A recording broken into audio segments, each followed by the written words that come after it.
ईश्वर जो भी करता है हमारे भले के लिए ही करता है। ऐसा आपने सुना जरूर होगा, लेकिन मन मस्तिष्क इस बात को मान नहीं पाता। स्पेशली तब तो बिल्कुल भी नहीं मान पाता जब हम उस परेशानी से जूझ रहे होते हैं।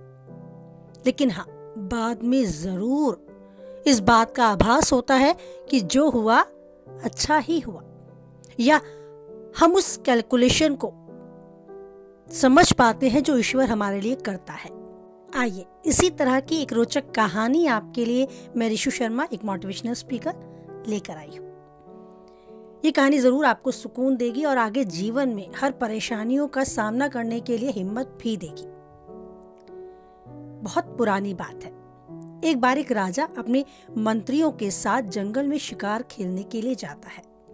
शिकार के दौरान कुछ ऐसा घटित होता है कि राजा के हाथ में चोट लग जाती है, स्पेशली उंगली में, और वो देखता है अपनी उंगली को बड़े गौर से तो पाता है कि उंगली कट चुकी है और काफी खून बहने लगा है।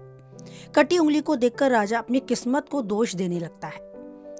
राजा को विलाप करते देख मंत्री ने राजा के पास आकर बोला, महाराज आप चिंता ना करें, आप परेशान ना हो, ईश्वर की मर्जी है ये, ईश्वर जो करता है अच्छे के लिए ही करता है। मंत्री से ऐसी बात सुनकर राजा बहुत ज्यादा क्रोधित हो जाता है।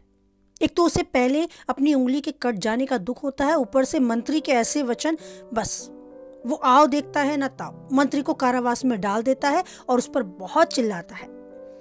तुम्हें लगता है ये जो हुआ अच्छे के लिए हुआ, तुम्हें लगा ये ईश्वर की मर्जी है, जाओ तुम इसे ईश्वर की मर्जी समझो और जेल में जाओ। जी राजा जी। क्या क्या बोला तुमने? मंत्री ने बोला, जी हाँ, ये ईश्वर की मर्जी है, यही मैं स्वीकारता हूँ। आप मुझे कारावास में डालना चाहते हैं तो मैं उसके लिए भी सहज तैयार हूँ। राजा ने देखा कोई शिकन नहीं, कोई परेशानी नहीं उनके चेहरे पर, बस राजा भी क्रोध से भरा हुआ था, तो मंत्री को कारावास में डाल दिया गया। एक नया मंत्री उस मंत्री की जगह नियुक्त कर दिया गया।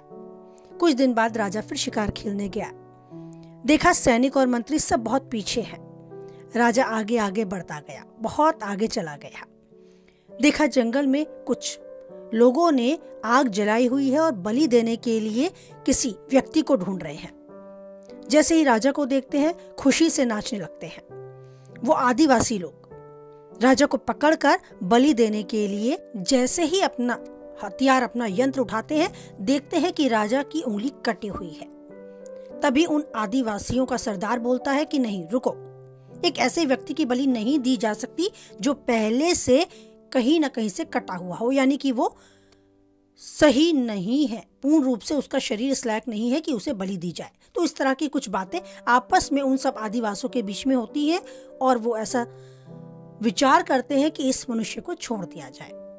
राजा को वो छोड़ देते हैं और राजा अपने महल में जैसे तैसे वापस आकर चैन की सांस लेता है और तुरंत ही उसे वो बात याद आती है, जो होता है ईश्वर करता है, जो होता है अच्छे के लिए होता है। बस यही बात स्मरण आते ही वो तुरंत कारावास में जाकर उस मंत्री के गले लग जाता है और मंत्री को सारी व्यथा सुनाता है।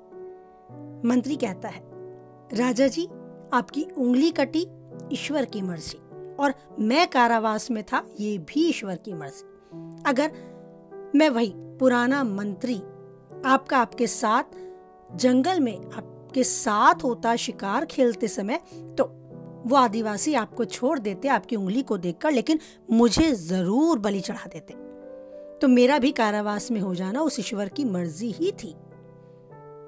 राजा को सारी बात समझ में आती है और राजा सहज ही स्वीकारता भी है और मन मस्तिष्क में इस बात को धारण भी करता है कि हमारे साथ कुछ अच्छा होता है तो थैंक्स गॉड, और कुछ बुरा होता है तो वो भी थैंक्स गॉड, क्योंकि ये पल कहीं ना कहीं भविष्य में हमारे लिए लाभप्रद साबित होंगे। जो भी हमारे साथ होता है वो हमारी नहीं, ईश्वर की मर्जी होती है। और बस यही सोचकर हमें अपने जीवन के हर पल को अच्छे से जीना चाहिए। उस ईश्वर का चिंतन मनन जरूर करना चाहिए कि वो अपना साथ यूं ही हम पर बनाए रखे। तो ये कहानी एक राजा एक मंत्री की और ईश्वर पर उस आस्था की कैसी आपको लगी? कुछ हद तक सही लगी तो प्लीज़ लाइक ज़रूर करें, किसी के काम की है तो उस तक ज़रूर शेयर करें। और पहली बार चैनल पे आप हैं और यूं ही आगे कहानी सुनते रहना चाहते हैं तो चैनल को सब्सक्राइब कर मुझे भी यूं ही सपोर्ट करते चलें। कमेंट बॉक्स में आपके कमेंट का, आपकी सहमति का, आपके विचारों का तहे दिल से इंतजार किया जाएगा। फिर नई कहानी को लेकर भी आया जाएगा। तब तक के लिए ऋषि शर्मा को आप इजाजत दें। हंसते रहें, जीवन में यूं ही स्वस्थ रहें, खुश रहें, मस्त रहें, इसी कामना के साथ ईश्वर पर बनाए रखें आप अटूट विश्वास और बोले हमारे साथ जय बालाजी महाराज, जय माता दी।